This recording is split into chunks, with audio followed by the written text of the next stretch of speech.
Assalamualaikum semuanya. Ya mungkin bagi kalian yang ngikutin beritanya udah tahu ya, kalau kemarin itu sempet rame perbincangan tentang anime Solo Leveling yang menang awards di Crunchyroll. Terus juga banyak yang debat kayak, kenapa harus Solo Leveling? Harusnya Free Ren, karena Free Ren lebih bagus daripada Solo Leveling gitu kan. Ya karena gue juga penasaran kenapa Solo Leveling yang menang jujur. Jadi gue coba riset dan mencari tahu kenapa Solo Leveling itu bisa menang awards dibandingkan Free Ren. Dan dari riset yang gue lakukan, itu ada dua alasan yang menurut gue ini valid yang ngebuat Solo Leveling itu bisa unggul dibandingkan Free Ren. Alasan yang pertama itu karena fanbase Solo Leveling itu udah gede. Ya, lu tahu kalau Solo Leveling ini diadaptasi dari manhwa, yang manhwanya itu udah terkenal banget. Jadi fanbase-nya dari manhwanya aja udah gede dan orang-orang pun udah tahu gitu kayak, wah Solo Leveling emang bagus. Bahkan dari sebelum ada animenya, waktu gua lagi baca-baca manga, itu tuh banyak dari teman-teman gue yang rekomendasiin coba baca Solo Leveling ini bagus, coba baca Solo Leveling ini bagus. Karena fanbase-nya yang udah gede, jadi ketika pas di-announce kalau Solo Leveling itu bakal ada adaptasi animenya, itu tuh tentu yang nunggu itu juga banyak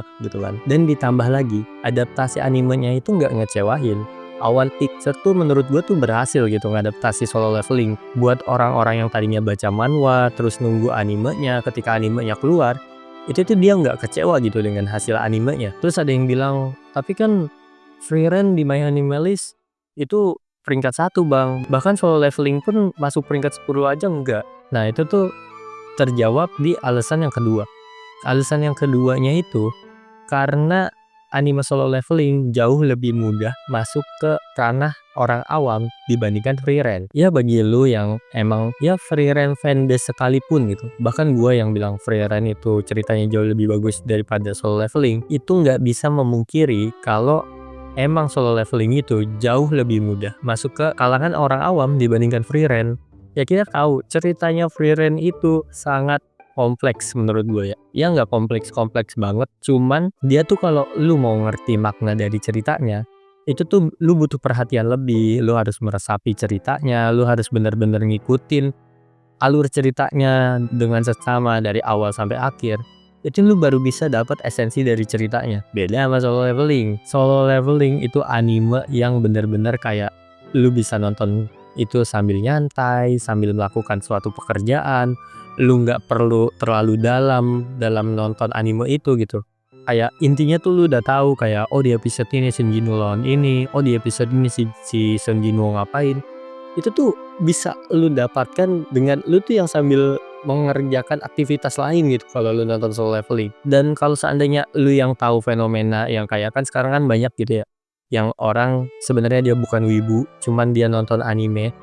Itu kan rata-rata anime yang ditonton orang-orang awam itu kan rata-rata tipenya tuh sama gitu. Kayak Kimetsu no Yaiba, terus juga sekarang nih Solo Leveling. Itu tuh kan sebenarnya anime-anime yang gampang gitu dipahamin. Ya cuman Attack on Titan aja sih yang menurut gua aneh gitu. Ceritanya berat, cuman banyak orang yang suka. Itu sih anomali Attack on Titan ya. Jadi tuh menurut gua, ya emang kalau misalnya kita mau lihat dari segi jangkau pasar orang awam, Free Ren kalah sama Solo Leveling. Kita nggak boleh menafikan itu gitu kan. Bahkan gue sendiri nih di My Anime List gue, itu kalau misalnya lu yang mau ngelihat apa aja anime yang udah gue tonton dan nilai-nilai dari anime yang udah gue tonton, itu tuh lu bisa langsung ke My Anime List gue, akunnya itu namanya Fata1151, itu lu bisa ngeliat di situ. Itu tuh Free Ren sama Solo Leveling, itu tuh sama-sama gua kasih nilai 9. Tapi Solo Leveling yang season 1 ya. Kalau Solo Leveling yang season 2 entah kenapa karena kualitasnya atau kayaknya bukan masalah grafis sih. Entah kenapa tuh ceritanya tuh lebih jelek dibanding Solo Leveling yang season 1. Makanya yang season 2 gua kasih nilai cuma 8. Kenapa nggak gua kasih nilai 10? Karena menurut gua dan bagi gua anime yang gua kasih nilai 10 itu adalah anime yang pada saat gua nonton itu gua ada emosional di situ. Ya kalau orang bilang emotional value lah. Nah mungkin makanya ntar ketika lu cek kayak ada anime yang menurut lu biasa-biasa aja tapi gua kasih nilai 10 di situ ya karena ketika gua tonton itu menurut gua tuh emosional banget gitu. Ya contohnya Otonari no Giga gitu. Itu kalau orang yang lihat mungkin apaan sih ini kan anime biasa aja. Cuman menurut gua itu emosional banget. Ya mungkin ntar bakal gua bahas di video terpisah kalau ada kesempatan yang cocok untuk ngebahas itu ya. Terus kalau misalnya ada yang bilang, "Tapi kan Bang, Frieren tuh cukup emosional, apalagi pas yang pahlawan himnalnya mati, terus si Frieren-nya itu nangis, terus ketika sepanjang perjalanan itu Frieren-nya itu mengerti arti tentang perkataan-perkataan dari pahlawan himnal sebelumnya. Itu kan cukup emosional Bang." Iya, cuman emosional tuh yang anime emosional tuh yang ketika pas gue tonton tuh kayak, "Ih kok bisa kayak gitu?" Terus kalau nggak jantung gue tiba-tiba berdebar-debar, gue tiba-tiba jadi galau, atau tiba-tiba gue jadi ceria karena abis nonton anime itu gitu. Nah, dan itu nggak gue dapetin di Frieren, karena menurut gue ya mungkin ya, dari analisa gue, karena pangeran Himdallnya itu matinya di awal-awal episode gitu. Jadi bonding yang terbentuk antara kita sebagai penonton dengan pahlawan Himdall atau karakter pahlawan Himdall ini belum begitu kuat. Jadi pas dia meninggal, ya udah gitu. Kita nganggapnya ya sebagai bagian dari cerita.